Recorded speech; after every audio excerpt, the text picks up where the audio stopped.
ಹರೇ ಕೃಷ್ಣ. ಜೀವನದಲ್ಲಿ ಹಲವು ಬಾರಿ ನಾವು ಗೊಂದಲಕ್ಕೀಡಾಗುತ್ತೇವೆ. ಏನು ಮಾಡಲು ತೋಚದಂತಹ ಪರಿಸ್ಥಿತಿ ನಿರ್ಮಾಣವಾಗುತ್ತದೆ. ಅದೇ ರೀತಿ ಅರ್ಜುನ ಕೂಡ ಕುರುಕ್ಷೇತ್ರ ಯುದ್ಧ ಭೂಮಿಯಲ್ಲಿ ಕ್ಷತ್ರಿಯ ಧರ್ಮ ಪಾಲಿಸುವ ವಿಷಯದಲ್ಲಿ ಗೊಂದಲಕ್ಕೀಡಾಗಿದ್ದ.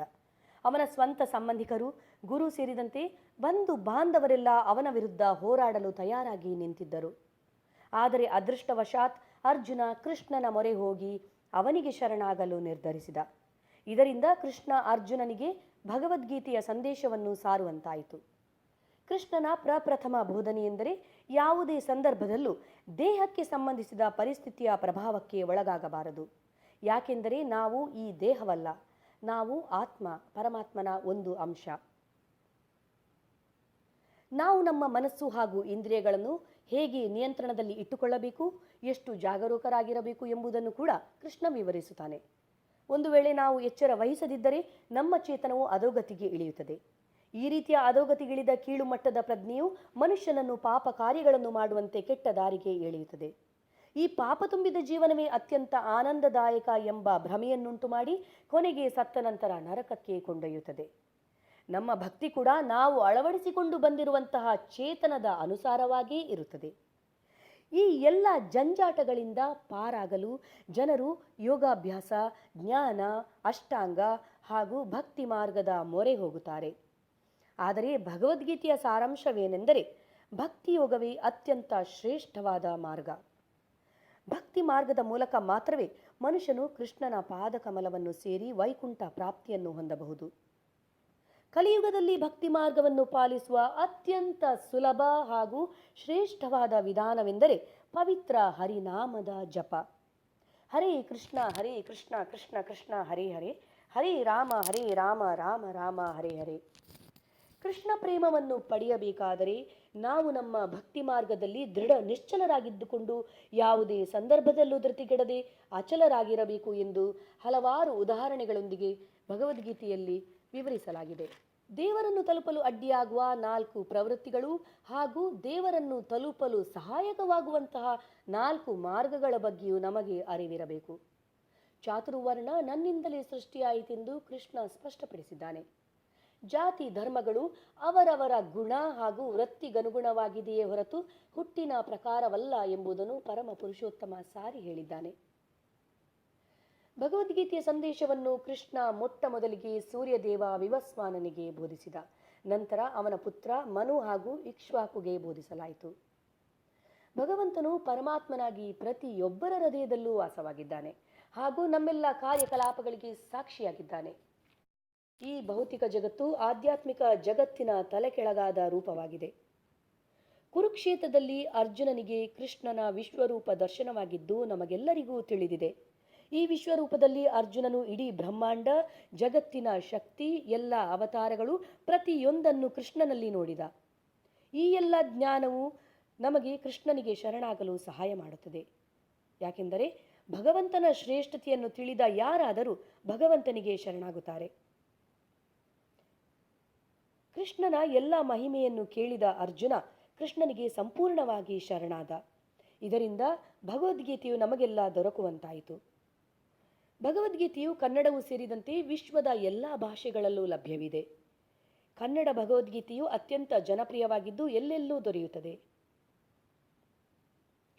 ಭಗವದ್ಗೀತೆ ಹಾಗೂ ಭಗವಂತನ ಬಗ್ಗೆ ತಿಳಿದುಕೊಳ್ಳಲು ಮಂಗಳೂರಿನ ನಂತೂರಿನಲ್ಲಿರುವ ನಮ್ಮ ಇಸ್ಕಾನ್ ಮಂದಿರಕ್ಕೆ ಭೇಟಿ ನೀಡಿ. ಹರೇ ಕೃಷ್ಣ. ಶ್ರೀ ಭಗವಾನುವಾಚ ಊರ್ಧ್ವಂ ಮೂಲಮಧಃ ಶಾಖಂ ಅಶ್ವತ್ಥಂ ಪ್ರಾಹು ಅವ್ಯಯಂ ಛಂದಾಂಸಿ ಯಸ್ಯ ಪರ್ಣಾನಿ ಯಸ್तं ವೇದ ನ ವೇದವೇತ್. The blessed Lord said, there is a banyan tree which has its roots upward and its branches down, and its leaves are the Vedic hymns. One who knows this tree is a knower of the Vedas.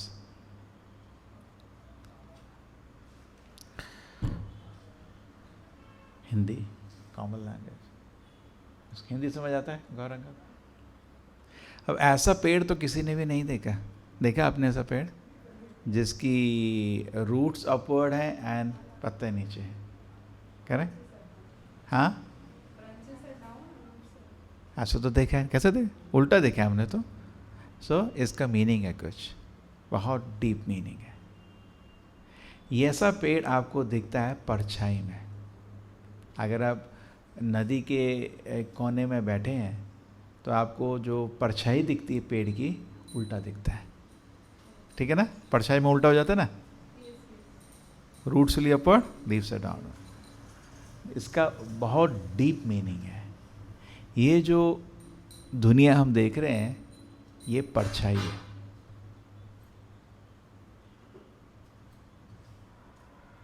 और इस परछाई में it is proper जी explain कर रहे हैं इधर, अगर आप इंद्रिय भोग पे शुरू हो जाएंगे ना, इतने उलझ जाओगे कभी अंत नहीं आएगा उसका। एक पत्ती से दूसरी पत्ती में घूमते रहोगे बस। परछाई में अगर आपको एक सेब दिखा और आप कूदे सेब को खाने के लिए, तो सेब से तो रस नहीं आएगा। परछाई में तो सेब जो दिखता है आपको, उसमें कोई टेस्ट होता है क्या? जब तक आप सेब खाओगे नहीं, आपको मुंह में पानी भी आ जाएगा। लेकिन जब आप सेब को खाने की कोशिश करेंगे, आपको सेब में कोई स्वाद नहीं मिलेगा, क्योंकि वो सेब है ही नहीं उधर, खाली परछाई है। गौरंग को समझ आ रहा है? अरे बहुत बड़ी चीज़ है। तो इस दुनिया में जितना भी खुशी हम सोचते हैं वो खाली एंटिसिपेशन में है, ऑब्जेक्ट में कोई खुशी नहीं है इस दुनिया में। हम लोग ऐसा सोचते हैं चलो मर्सिडीज कार हो जाए, है ना। कौन सा कार सबसे अच्छा लगता है? जैगुआर, मर्सिडीज, नंबर 1 कौन सा है? चलो अच्छा बच्चा है, तंग नहीं करता। हाँ, आजकल बच्चों को वो मालूम होता है। अब आपके कार में बैठे होते हैं छोटे छोटे, ओ जैगुआर, ओ मर्सिडीज। हम लोग को इतना ध्यान नहीं, उनको रेट भी मालूम होता है। पिताजी कब खरीदेंगे पता नहीं। सो ऐसा है ना। कौन सा सबसे अच्छा एक्सपेंसिव कार? हाँ, बुगाटी। हाँ ठीक है, आपको मालूम नहीं माता जी, ऑलरेडी वो लिस्ट में लगा के रखा हुआ है, मम्मी कब खरीदेंगे पता नहीं। हाँ, तो बट जब तक आपको वो कार नहीं है, आप सोचते हो ओ बड़ा मजा आएगा, बड़ा मजा आएगा, आपको कार हो जाए। जिस दिन आप कार खरीद के लाओगे भी आपको लगेगा अब तो बिल्कुल पागल हो जाएंगे। और जब आप कार में बैठोगे तो 2 सेकंड में वो खुशी खत्म हो जाती है। ठीक है, बैठे उसमें भी बैठे थे, बैठे क्या है स्पेशल, है ना। नहीं, और बाहर वाला जो आदमी है हाँ क्या मज़े में है, क्या मज़े में। जो अंदर बैठा है क्या, कुछ नहीं, एक सीट है, बैठे हैं जैसे अभी बैठे हैं आप लोग हैं। आप सोचने की कोशिश करिए थोड़ा, ये है कि दुनिया में एक चाल है।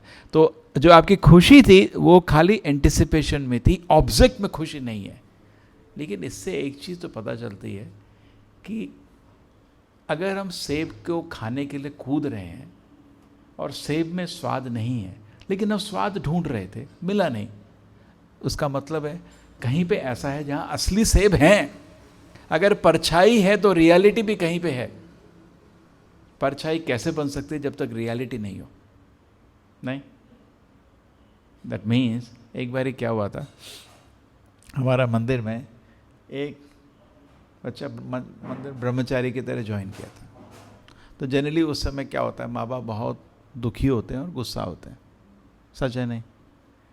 कोई दूसरा ज्वाइन करता है तो बड़े खुश होते हैं, हरि बोल हरि बोल। अपना बेटा जो ज्वाइन होता है लोग बहुत गुस्से होते हैं, ये जनरल है। तो माँ बाप आए थे, बहुत गुस्सा थे। तो प्रवचन चल रहा था, अब पीछे माँ बाप बैठे थे दोनों, पिताजी पर्टिकुलरली बैल की तरह ऐसे, मतलब उनका धुआं निकल रहा था, बहुत गुस्सा, मतलब बिल्कुल भी। उनका बच्चा शेव करके शेगा लगा के आगे बैठा था और बहुत ही गुस्से में थे, जैसे बेटे को उन्होंने पागल कर दिया हम लोगों ने। ठीक है, तो क्लास हुआ, तो क्लास के बाद बोले आप लोग बोलते रहे वैकुंठ धाम वैकुंठ धाम वैकुंठ धाम, ये बताओ क्या आपके पास प्रूफ है कि भगवत धाम है? बोलते हैं ना, हम लोग बोलते हैं भगवान का नाम जप करो भगवान के धाम जाओगे। क्या प्रूफ है आपके पास भगवत धाम है? कुछ नहीं है सर, प्रूफ करो, प्रूव करना है। ठीक है, उन्होंने बताया आप ज़िंदगी में खुशी ढूंढ रहे हैं? हाँ ढूंढ रहा हूँ। मिली? नहीं मिली। देखो ऐसे तंग करता है, बिल्कुल नहीं मिली। ढूंढ रहे हो तो मतलब आपने कभी खुशी देखी है? हाँ, उसको वैकुंठ बोलते हैं। पिताजी को कोई शब्द ही नहीं रहे बोलने का, समझ रहे ना। आप खुशी ढूंढ रहे हैं, यहाँ तो खुशी है नहीं, तो मतलब आपने कहीं पे खुशी पाई है, क्यों ढूंढ रहे हो? जैसे आपने सेब खाया, जब मैं सेब का आपको पिक्चर भी दिखाता हूँ आपको मुँह में पानी आ रहा है, मतलब आपने सेब खाया है और कहीं पे सेब, असली सेब है, यहाँ तो परछाई है, करेक्ट? तो कहीं पे आनंद आता है ट्रैवल करने में। ये जो टिन और आपके प्लास्टिक के डब्बे बने हैं ना कार, इस पे नहीं आता। भगवत धाम में जो व्हीकल होता है वो कभी भी डेड नहीं होता। जैसे कृष्ण कुछ में आते हैं गरुड़ा में, वो भी लिविंग, उसमें आपको आनंद आएगा नहीं आएगा? आप खुद सोचो, आपको कभी आपको आभास नहीं आ रहा है। आप जिसने हॉर्स राइडिंग किया है किसी ने? जब आप किसी जीवित चीज, हाँ बैठे हैं, हाँ नहीं, आप किसी, देखिए फ़र्क है नहीं है।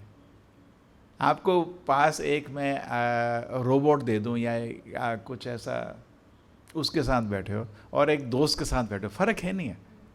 दोस्त के साथ आप हंसते हो, जोक करते हो, स्नेह करते हो। एक मशीन के साथ क्या करोगे? बोर हो जाओगे थोड़ी देर में। तो सिमिलरली कार फाइनली हमको बोर करती है, क्या है, डेड है ना।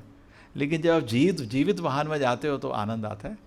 तो लोग, और दूसरा चीज़, भगवत धाम में लोग ट्रैवल करते हैं तो भगवान को देखने जाते हैं, भगवान की लीला के लिए जाते हैं। तो हमेशा क्या होता है, मैं ट्रैवल कर रहा हूँ, ऐसे एंटिसिपेशन की बड़ा खुशी मिलेगी, लेकिन ट्रैवल करते हैं कोई खुशी नहीं मिलती। मैं खाना खाने जा रहा हूँ, उसमें भी लोग को बड़ा एंटिसिपेशन होता है मैं खाना, लेकिन भगवत धाम में खाना क्या खाते हैं लोग? प्रसाद खाते हैं, प्रसाद में बहुत खुशी मिलती है। आप देखिए हर चीज़ का एंटिसिपेशन है खाली, है ना, हर चीज़ का एंटिसिपेशन है। मैं प्रवचन में जा रहा हूँ, भगवत धाम में प्रवचन भगवान का ग्लोरिफिकेशन होता है, उसमें खुशी मिलता है। और कॉलेज में हर दिन नहा धो के जाते हैं, वहाँ भगवान के बारे में कुछ बताते नहीं है, दिन में बोर होके वापस आ जाते हैं। एक्चुअली हम सुनते हैं खाली भगवान को सुनने के लिए जाना, दिल में सुनने की इच्छा है ऐसी चीज़ की जिससे खुशी मिलती है। लेकिन हम टीवी देखते हैं, रेडियो सुनते हैं, ये सब से हमको खुशी नहीं मिलती, बोरियत होती है। एंटिसिपेशन होता है, मैं आज मूवी देखने जा रहा हूँ, बड़ा मज़ा आ जाएगा, जाओ वापस आ जाते हैं बोर होके। लेकिन आप कृष्ण कथा कभी भी सुनेंगे तो असली आनंद मिलता है, ठीक है ना।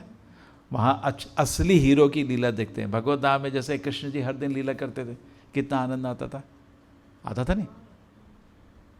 अभी तक उसको रिकॉर्ड करके लोग 5000 साल हो गए, अभी तक कृष्ण लीला पढ़ के खुश होते हैं, इतना खुश। और जो लोग उस लीला में थे वो आनंद से सागर में घूम रहे थे, है ना, अभी तक रिकॉर्ड है। लेकिन ये क्या करते हैं मूवी में, उसका एक रिफ्लेक्शन बना देते हैं, एक इडियट को हीरो बना देते हैं, बेवकूफ़, और कुछ भी असली नहीं है। कृष्ण जी जब जरासंध से युद्ध करते थे, अकेले उसके लाखों करोड़ों सोल्जर्स को मारते थे, अकेले मारते थे अपने भाई के साथ, बलराम जी के साथ। और मूवी में भी ऐसे दिखाते हैं, एक हीरो है, एक विलेन आया, 50 को लेके एक को उसने मार दिया। वो तो झूठ है ना, आपको मालूम है झूठ है। जब आपको बॉम्बे में असली विलेन आए थे, वो क्या 10 लोग शूटिंग कर रहे थे, तो एक न्यूज़ में फैल गया क्या कि वो इम्पोर्टेंट लोगों को ढूंढ ढूंढ के मार रहे हैं, ऐसा अफवाह फैली शहर में। आपके नंबर 1 हीरो बॉम्बे के जितने भी हैं, कैसे उनको सोए नहीं पूरी रात भर चल रहा था तमाशा ना, वो सोए नहीं, तकिए के नीचे गन रख के बैठे थे और पूरी रात नींद नहीं आई। ये है ना हीरो। अरे हीरो है तो आना रोड में, मार उनको। अब तो असली आ गए 10, मार। एक हिम्मत नहीं हुई, डर के ऐसे बैठे थे। क्या हीरो है ये? तो खोटे लोग हैं, करेक्ट है नहीं? खोटे। असली उनको आएगा और दुम दबा के भागेंगे। खाली मूवी में आपको बेवकूफ़ बनाते हैं, वो हीरो कोई भी नहीं है, सच है नहीं है। और कृष्ण तो सच में हीरो थे, सच में मारे। जितने भी आए आपके गासुरा, बकासुरा, पूतना, कितने बड़े बड़े दानव, जो देवता लोग भी उनको छू नहीं सकते थे, मारे। असली हीरो है। तो जो असली हीरो को देखा है वो नकली हीरो को नहीं देखेगा। ये बेवकूफ़ है, दुख बेवकूफ़ बना रहा है ना। उसका प्रोफाइल बना देते हैं और इतने नहीं लोग इतने बेवकूफ़ बन जाते हैं, उसको रियल लाइफ में भी प्राइम मिनिस्टर बनाने के लिए रेडी रहते हैं। लोग ऐसे मूर्ख हैं। कुछ भारत में ऐसे क्षेत्र हैं जहाँ हीरो को ही वोट मिलते हैं, नहीं उनके मंदिर तक बन जाते हैं। अरे वो तो असली में कुछ भी नहीं। असली में जाओ थापड़ मारोगे गिर जाएगा नीचे। असली में उसकी ऐसी हालत है, करेक्ट। आप भी जाके मार सकते हो उसको। और वो हाँ मूवी में उसका वो बना के ऐसा, और लोग उतना पागल उसके, ये सब क्यों? क्योंकि आपके दिल में असली हीरो के लिए जगह है। कृष्ण जी वो असली हीरो है। हर दिन उनकी लीला हीरो की तरह है, हर उनके गुण बहुत ही प्रभावित करते हैं। तो ये जो दुनिया है एक्चुअली एक परछाई है, हर तरह से परछाई है। इधर हम आनंद ढूंढते हैं, आनंद नहीं है, लेकिन आनंद का एंटिसिपेशन आता है। क्यों? बिकॉज कहीं भी आनंद था, ये दुनिया उसकी परछाई है। ठीक है, इस दुनिया में हम हीरो देखते हैं, कोई हीरो नहीं है। क्यों हीरो ढूंढ रहे हो? बिकॉज असली हीरो आपने देखा है। करेक्ट? एक्चुअली आप कृष्ण को मिस कर रहे हैं, इसलिए हमेशा ढूंढते रहते हैं। जैसे अभी प्रोग्राम में कोई नया व्यक्ति आएगा, सब लोग देखते हैं, क्यों देख रहे हो? कृष्ण तो नहीं आ गए, एक्चुअली आप कृष्ण को ढूंढ रहे हो। आपके दिल में किसी को ढूंढ रहे हो, कोई क्या कहते हैं, आप मिस कर रहे हो किसी को हमेशा। मैं बहुत बारी बताया है, एयरक्राफ्ट में भी विंडो सीट चाहिए, हद हो गया, उधर कौन देखने आ रहा है? क्योंकि हमको किसी को ढूंढ रहे हो। एक्चुअली दिल में अगर आपको हम सारी भौतिक इच्छाएं आपकी पूर्ण कर देंगे, तब भी आप खुश नहीं हो पाओगे, बिकॉज आप किसी को मिस कर रहे हो, है ना? सच है नहीं? ये वेद का ज्ञान है, कृष्ण को मिस कर रहे हो। लेकिन हम कृष्ण को भूल के इस परछाई की दुनिया में ये सब छोड़ के हम इंद्रिय भोग में फंसे हुए हैं। इससे आपको मूर्खता हो रही है, ये टोटल मूर्खता है। इंद्रिय भोग में फंसना मूर्खता है। ऐसा नहीं कि मैं फंसा नहीं हूँ, हम सब फंसे हुए हैं, लेकिन इससे निकलना है। तो पहले तो ये शुरू में ये बताता है, ये जो पेड़ है, जो उल्टा पेड़ है, उल्टा पेड़ कहीं नहीं है, उल्टा पेड़ मतलब परछाई। ये दुनिया एक परछाई है, ठीक है? तो इस दुनिया में जो कुछ भी देख रहे हैं परछाई का रूप है। इसको समझिए ध्यान से। इस ट्री को डिटेल से समझाया गया है। जो ट्री के ऊपर है जड़ में, वो सब बड़े बड़े देवता लोग बैठे हैं, और नीचे जानवर आ जाते हैं, हम बीच में कहीं पे हैं। तरह तरह के काम, धर्म, अर्थ, काम, मोक्ष, इसमें 4 तरह के इस पेड़ में फल हैं। पत्ती तरह तरह के इंद्रिय भोग की वस्तु हैं। इस तरह आदमी उलझा हुआ है इस पेड़ में। तो इस पेड़ को समझ के ये चैप्टर बोलता है, इस पेड़ को काट दो। पहले ये समझो कि आप, ये दुनिया में बोलते हैं ना स्कैम है, सबसे बड़ा धोखा चल रहा है। हम लोग सब धोखे में फंसे हुए हैं। मैं शरीर हूँ, धोखा है, सच नहीं है, मैं शरीर नहीं हूँ। बोलते ना मर गया वो आदमी, कैसे मर सकता है?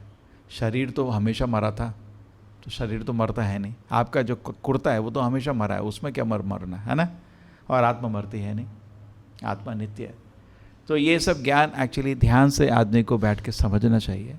ऐसा नहीं है 1 मिनट में होता है, ध्यान से बैठ के थोड़ा गौर करिए। बहुत सुंदर ज्ञान दिया गीता में। इसको समझने के बाद आप अपनी स्थिति को समझिए, कैसे मैं बेवकूफ़ बन रहा हूँ। कोई भी बेवकूफ़ बनना चाहता है क्या? नहीं बनना चाहता ना। एक्चुअली आप महामूर्ख हैं, सब के सब महामूर्ख हैं। जो भी आदमी बोलता है मैं शरीर हूँ, उसको महामूर्ख बोला जाता है शास्त्र में। महामूर्ख नहीं, गधा। अब ये बड़े बड़े लोग अपने को बड़ा विद्वान समझते हैं, शास्त्र के अनुसार मूर्ख हैं, महामूर्ख हैं। क्या बोला गया है भागवत में? मंद सुमंद मतयो मंद भाग्य उपादिता प्रायण अल्पायुषा सभ्या कलो अस्मिन युगे जना। कलयुग के लोग का, हम लोग को तो अपने को सोचते हैं बहुत प्रगति हो गई है, बहुत बुद्धि आ गई है, लेकिन वेद के अनुसार कुछ और लिखा है। क्या लिखा है? प्रायण अल्पायुषा सभ्या कलो अस्मिन युगे जना मंद सुमंद मतयो। मंद मतलब डल हेडेड, मंद बुद्धि। सुमंद मतयो, कोई इंटेलिजेंस नहीं है, कोई ज्ञान नहीं है। मंद भाग्य, बहुत ही दुर्भाग्यशाली। उपाद्रिता, बहुत ही विचलित। ऐसे कलयुग की हमारी स्थिति है। तो इस स्थिति में इतना घमंड करने से जगह अगर हम ध्यान से देखें, हम बहुत बेवकूफ़ बन रहे हैं। हम अपने को शरीर मानते हैं, हम शरीर है नहीं। हम इंद्रिय भोग के पीछे भागते हैं, वो तो हमको उसका मतलब ही नहीं है। जैसे गाड़ी में पेट्रोल डालिए और भूल जाइए, गाड़ी के पीछे ज़्यादा हमको व्यतीत नहीं होना चाहिए। तो सिमिलरली शरीर के बारे में, शरीर को तृप्त करने के लिए पूरा समाज लगा हुआ है, हम तो शरीर है ही नहीं। ये बहुत बड़ा मिस्टेक हो रहा है सोसाइटी में। प्रभुपाद जी बोलते थे, इस ज्ञान को अगर समाज ने स्वीकार कर लिया, हम शरीर नहीं आत्मा है, दुनिया में शांति आ जाएगा। लेकिन इस ज्ञान को, ये ज्ञान तो खाली 2nd चैप्टर है भगवद गीता, उसके बाद तो 16 चैप्टर और है। इसी को स्वीकार समाज कर लिया क्या, कि हम शरीर नहीं आत्मा है, टोटल शांति आ जाएगी। ब्रह्मभूता प्रसन्न आत्मा, सब लोग खुश हो जाएंगे। अज्ञान की वजह से ही हम दुखी हैं। करेक्ट? भगवान ने हमको दुखी होने के लिए नहीं बनाया। ऐसा बनाया क्या? कौन बनाता है ऐसा? कोई नहीं। लेकिन हम अज्ञान में फंसे हुए हैं, इसलिए हम दुखी हैं। तो अज्ञान का स्रोत कहाँ से है? ये जो दुनिया है, अज्ञान कहाँ से शुरू होता है? ये दुनिया एक परछाई है। तो इस परछाई को काटना ही हमारा लक्ष्य होना चाहिए। किसी तरह इस परछाई से मुक्त होना है। हम इस परछाई को सच लेके घूम रहे हैं तो मूर्खता है। समझ रहे हैं? तो कुछ लोग पढ़ते हैं गीता को पढ़ के क्या है सुनने का है? गीता एक ज्ञान का किताब है। अगर आप अज्ञान से मुक्त होंगे, आप खुश हो जाएंगे। ठीक है? तो आप गीता को पढ़िए 1 बारी, 2 बारी, 3 बारी, 4 बारी, 5 बारी, 6 बारी, जब तक मुस्कुराहट नहीं आती। बिकॉज कैसा प्रूफ है कि आपको ज्ञान आ गया? आपके मुंह में मुस्कुराहट आ जाना चाहिए। बिकॉज जो ज्ञानी व्यक्ति होता है कभी दुखी नहीं हो सकता। दुखी खाली अज्ञानी होता, मूर्ख होता है। विश्वम पूर्ण सुखायत है, जिसको ज्ञान मिल गया उसको तो हमेशा खुशी रहती है। नहीं, अब तो आनंद ही आनंद है उसके लिए। अज्ञान में आदमी दुखी रहता है, और हम सब लोग कुछ हद तक दुखी हैं, करेक्ट, डिप्रेस्ड हैं, सैड हैं, क्योंकि हम अज्ञानी हैं। तो इसलिए आप पढ़िए, भगवद गीता में कृष्ण जी ज्ञान दिया, पढ़ो, 1 बारी पढ़ो, 2 बारी पढ़ो, 3 बारी पढ़ो, और जब तक पूरे मुंह में मुस्कुराहट नहीं आती पढ़ते रहो, क्योंकि ज्ञान प्राप्त हो गया। ये थ्योरेटिकल नहीं, आपको ज्ञान जब दर्शन हो जाएगा आपको बहुत खुशी हो जाएगी, जीवन सफल हो जाएगा, करेक्ट। तो भगवद गीता आपको खुश करने के लिए बनाएगी, लेकिन ज्ञान में खुश हो रहा है। जैसे छोटा बच्चा ऐसी बेमतलब में भी कभी हंसता है, उससे हमको मतलब नहीं, हमको असली ज्ञान की हंसी से मतलब है। समझ रहे हैं ना? 2 लोग मुस्कुराते हैं, बेवकूफ़ भी मुस्कुराता है और एक ज्ञानी भी मुस्कुराता है, किसके पीछे जाएंगे? निमाय से पागल खाने में जाएंगे, वहाँ भी लोग मुस्कुरा रहे होते हैं, उससे क्या करना हमको? तो लोग इस मुस्कुराहट को देखना चाहते हैं। अरे आपका फेसबुक में मुस्कुराओ मुस्कुराओ, अरे मूर्ख की मुस्कुराहट देखना भी ठीक नहीं है, वो तो पागल हो जाओगे। पागल के साथ बैठोगे आप भी पागल हो जाओगे, है ना? असली ज्ञानी की मुस्कुराहट हमको चाहिए, ठीक है। तो इसलिए आप अगर भगवद गीता को स्वीकार करेंगे, पढ़ेंगे, थोड़ा समझने का कोशिश करेंगे, आपको असली खुशी का प्राप्ति होगा। ಅಂತಾರಾಷ್ಟ್ರೀಯ ಕೃಷ್ಣ ಪ್ರಜ್ಞಾ ಸಂಸ್ಥೆ ಅಥವಾ ಇಸ್ಕಾನ್ ಕಳೆದ 50 ವರ್ಷಗಳಿಂದ ಕೃಷ್ಣ ಪ್ರಜ್ಞೆಯನ್ನು ಪ್ರಪಂಚದಾದ್ಯಂತ ಹರಡುವಲ್ಲಿ ನಿರತವಾಗಿದೆ. ಚೈತನ್ಯ ಮಹಾಪ್ರಭುಗಳ ಅತ್ಯಮೂಲ್ಯ ಕೊಡುಗೆಯಾದ ಯುಗಧರ್ಮ, ಕಲಿಯುಗದ ಮಹಾಮಂತ್ರ ಹರೇ ಕೃಷ್ಣ ಕೃಷ್ಣ ಕೃಷ್ಣ ಹರೇ ಹರೇ, ಹರೇ ರಾಮ ರಾಮ ರಾಮ ಹರೇ ಹರೇ ಮಂತ್ರವನ್ನು ವಿಶ್ವದೆಲ್ಲೆಡೆ ಪ್ರಚಾರ ಮಾಡುವುದರಲ್ಲಿ ಇಸ್ಕಾನ್ ಸತತವಾಗಿ ಕಾರ್ಯನಿರ್ವಹಿಸುತ್ತಿದೆ. ಕೃಷ್ಣ ಪ್ರಜ್ಞೆಯನ್ನು ವಿಶ್ವದೆಲ್ಲೆಡೆ ಪಸರಿಸಲೆಂದೇ ಶ್ರೀಲ ಪ್ರಭುಪಾದರು 1966ರಲ್ಲಿ ಅಮೆರಿಕದ ನ್ಯೂಯಾರ್ಕ್ನಲ್ಲಿ ಇಸ್ಕಾನ್ ಅನ್ನು ಸ್ಥಾಪಿಸಿದರು. ಕೇವಲ 12 ವರ್ಷಗಳ ಅವಧಿಯಲ್ಲಿ ಪ್ರಪಂಚದೆಲ್ಲೆಡೆ 108 ಕೃಷ್ಣ ದೇವಸ್ಥಾನಗಳನ್ನು ಸ್ಥಾಪಿಸುವ ಮೂಲಕ ತಮ್ಮ ಮಹಿಮೆಯನ್ನು ಮೆರೆದರು. ಶ್ರೀಲ ಪ್ರಭುಪಾದರು ಸ್ಥಾಪಿಸಿದ ಇಸ್ಕಾನ್ ಸಂಸ್ಥೆಯು ಬೆಳೆದು ಹೆಮ್ಮರವಾಗಿ ಪ್ರಸ್ತುತ ವಿಶ್ವದೆಲ್ಲೆಡೆ 500ಕ್ಕೂ ಹೆಚ್ಚು ದೇವಾಲಯಗಳು ಹಾಗೂ ಕೋಟ್ಯಾಂತರ ಮಂದಿ ಭಕ್ತಾದಿಗಳನ್ನು ಒಳಗೊಂಡಿದೆ. ಕೃಷ್ಣ ನಾಮದ ಮಹತ್ವ ಹಾಗೂ ಪ್ರಚಾರ ಎಲ್ಲೆಡೆ ತೀವ್ರಗತಿಯಲ್ಲಿ ವ್ಯಾಪಿಸುತ್ತಿದೆ. ಶ್ರೀಲ ಪ್ರಭುಪಾದ ಹಾಗೂ ಭಗವದ್ಗೀತೆಯ ಸಂದೇಶದಿಂದ ಪ್ರಭಾವಿತಗೊಂಡ ಪ್ರಭುಪಾದ ಶಿಷ್ಯರ ತಂಡ ನಾಮನಿಷ್ಠದಾಸರ ನೇತೃತ್ವದಲ್ಲಿ ಮಂಗಳೂರಿಗೆ ಆಗಮಿಸಿ ಕೃಷ್ಣ ಪ್ರಜ್ಞೆಯನ್ನು ಕರಾವಳಿಯೆಲ್ಲೆಡೆ ಪಸರಿಸುವ ಪಣ ತೊಟ್ಟಿದೆ. ಧಾರ್ಮಿಕ ಶ್ರದ್ಧೆಯುಳ್ಳ ಮಂಗಳೂರಿನ ಜನತೆ ಕೃಷ್ಣ ಪ್ರಜ್ಞೆಯನ್ನು ತುಂಬು ಹೃದಯದಿಂದ ಸ್ವಾಗತಿಸಿದೆ. ಇಸ್ಕಾನ್ ಮಂಗಳೂರು ಶ್ರೀ ಶ್ರೀ ರಾಧಾ ಗೋವಿಂದರ ಆರಾಧನೆಯನ್ನು ಮಂಗಳೂರಿನ ನಂತೂರಿನಲ್ಲಿ ಪ್ರಾರಂಭಿಸಿತು. ಅಂದಿನಿಂದ ಈ ದೇವಾಲಯವು ಕೃಷ್ಣ ಪ್ರಜ್ಞೆಯ ದಿವ್ಯ ಕ್ಷೇತ್ರ ಹಾಗೂ ಮಂಗಳೂರಿನ ಆಧ್ಯಾತ್ಮಿಕ ಕೇಂದ್ರವಾಗಿದೆ. ನಗರದಾದ್ಯಂತ ಹಲವಾರು ಭಕ್ತರನ್ನು ತನ್ನೆಡೆಗೆ ಸೆಳೆಯುವ ಈ ದೇವಾಲಯದಲ್ಲಿ ರಾಧಾ ಗೋವಿಂದರಿಗೆ ದಿನಕ್ಕೈದು ಬಾರಿ ವಿಧಿವತ್ತಾಗಿ ಪೂಜಾರಾಧನೆಗಳು, ನೈವೇದ್ಯ, ಕೀರ್ತನೆ, ಭಗವದ್ಗೀತಾ ಹಾಗೂ ಶ್ರೀಮದ್ ಭಾಗವತದ ಪ್ರವಚನಗಳು ನಿರಂತರವಾಗಿ ನಡೆಯುತ್ತಾ ಬಂದಿವೆ. ವಿದ್ಯಾನಗರಿ ಎಂದೇ ಪ್ರಸಿದ್ಧವಾದ ಮಂಗಳೂರು ದೇಶದೆಲ್ಲೆಡೆಯಿಂದ ಹಲವಾರು ಯುವ ವಿದ್ಯಾರ್ಥಿಗಳನ್ನು ತನ್ನೆಡೆಗೆ ಸೆಳೆಯುತ್ತಿದೆ. ಇವರಲ್ಲಿ ಆಧ್ಯಾತ್ಮಿಕ ಮತ್ತು ಕೃಷ್ಣ ಪ್ರಜ್ಞೆಯನ್ನು ತುಂಬುವಲ್ಲಿ ಇಸ್ಕಾನ್ ಮಂಗಳೂರು ಸತತವಾಗಿ ಕಾರ್ಯನಿರ್ವಹಿಸುತ್ತಿದೆ. ವಿದ್ಯಾಪಾರಂಗ